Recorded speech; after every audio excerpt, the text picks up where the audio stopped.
Meus amigos, meus irmãos,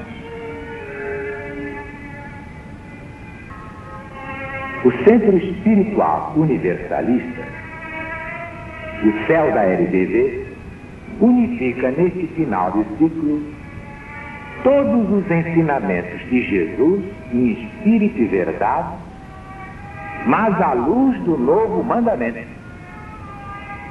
Nenhum sectarismo, nenhum ecletismo, nenhum hibridismo, porque a verdade não é híbrida, não é sincrética, não é eclética, não é sectária. A doutrina do céu é exatamente a doutrina do Cristo de Deus, acima de todas as perversidades geradas pelas religiões humanas, diletas filhas de Satanás ou do Anticristo.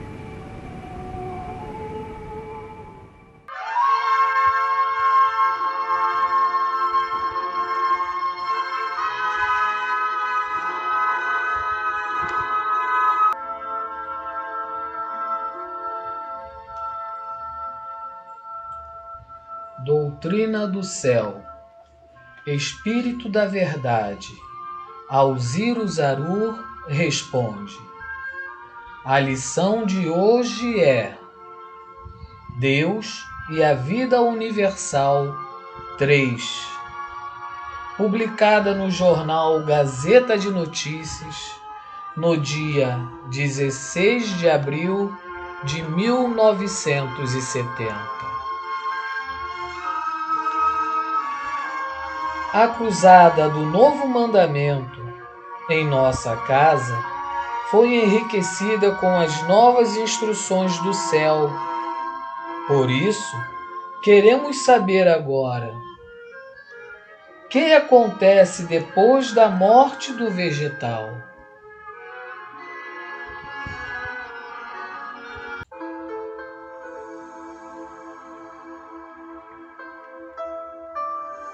Esclarece o Espírito da verdade.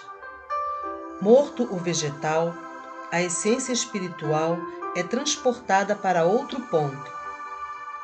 Depois de haver passado, sempre em marcha progressiva, pelas necessárias e sucessivas materializações, percorre as formas e espécies intermediárias que participam do vegetal e do animal.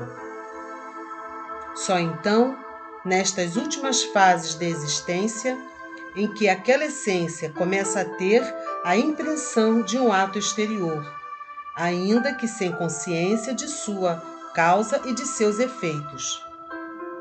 Há a sensação de sofrimento. Sob a vigilância dos espíritos prepostos, o espírito em formação efetua assim, sempre em contínuo progresso, o seu desenvolvimento com relação à matéria que o envolve e chega a adquirir a consciência de ser. Preparado para a vida ativa, exterior, para a vida de relação, passa ele ao reino animal. Torna-se então princípio inteligente, de uma inteligência relativa a que chamais instinto, de uma inteligência relativa às necessidades físicas, à conservação, a tudo o que a vida material exige, dispondo de vontade e de faculdades, mas limitadas àquelas necessidades, àquela conservação, à vida material, à função que lhe é atribuída, à utilidade que deve ter, ao fim a que é destinado na natureza, sob os pontos de vista da conservação, da reprodução e da destruição, na medida em que haja de concorrer para a vida e a harmonia universais.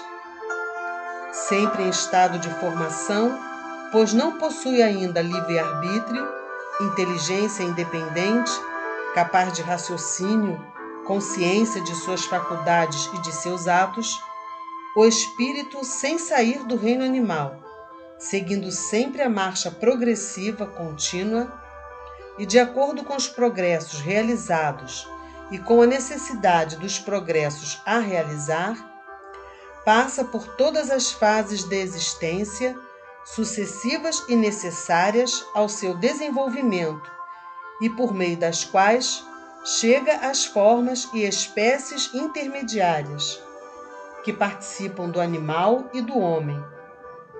Passa depois por essas espécies intermediárias que, pouco a pouco, insensivelmente, o aproximam cada vez mais do reino humano, porque, se é certo que o espírito sustenta a matéria, não menos certo é que a matéria lhe auxilia o desenvolvimento. Depois de haver passado por todas as transfigurações da matéria, por todas as fases do desenvolvimento para atingir um certo grau de inteligência, o espírito chega ao ponto de preparação para o estado espiritual consciente. Chega a esse momento que os vossos sábios, tão ignorantes dos mistérios da natureza, não conseguem definir. Momento em que cessa o instinto e começa o pensamento. Quando vos falamos do espírito no estado de infância, portanto no estado de ignorância e de inocência, quando vos dissemos que o espírito era criado simples e ignorante, tratávamos, é claro, da fase de preparação do espírito para entrar na humanidade. Seria precipitado, então, dar esclarecimentos sobre a origem do espírito. Observai que isso foi deixado na obscuridade. Ainda hoje, seria cedo para desenvolver esse ponto. Estudai bem o que vos ensinamos agora, porque, quando este trabalho aparecer aos olhos de todos, os espíritos encarnados já estarão mais dispostos a receber o que então tomariam por uma verdadeira monstruosidade ou tolice ridícula. Atingindo o ponto de preparação para ingressarem no reino humano ou ruminal, os espíritos se aprontam de fato em mundos ad hoc para a vida espiritual consciente, independente e livre. É nesse momento que entram naquele estado de inocência e de ignorância. A vontade soberana do Senhor lhes dá consciência de suas faculdades e, por conseguinte, dos seus atos.